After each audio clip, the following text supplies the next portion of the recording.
এরকম আপনি 500-1000 টাকা দিয়ে হয়তো আপনার জাকাতের টাকাটাই এবার দিয়ে শেষ করবেন। কিন্তু আপনি কি জানেন যে এই 500-1000 টাকা একটা মানুষকে দেওয়ার থেকে যদি আপনার পুরো টাকাটা অথবা আপনার কত টাকা জাকাত হয়েছে সেখান থেকে ধরেন 50,000 টাকা জাকাত হলো, সেখান থেকে অন্তত একটা মানুষকে 30,000 টাকা দিয়ে যদি আপনি স্বাবলম্বী করার পিছনে ব্যয় করেন তাহলে সব থেকে আপনি বেশি বেনিফিট পাবেন।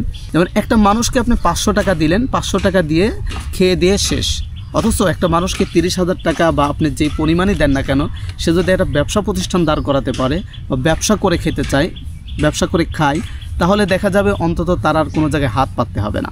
তো এই জন্য জাকাতের টাকাটা ব্যয় করুন একটা মানুষকে স্বাবলম্বী করার পিছনে। 500-1000 টাকা করে দিলেও আপনার জাকাত আদায় হয়ে যাবে এবং একেবারে যদি একটা মানুষকে স্বাবলম্বী করার পিছনে টাকাটা ব্যয় করেন তারপরেও কিন্তু জাকাত আদায় হয়ে যাবে।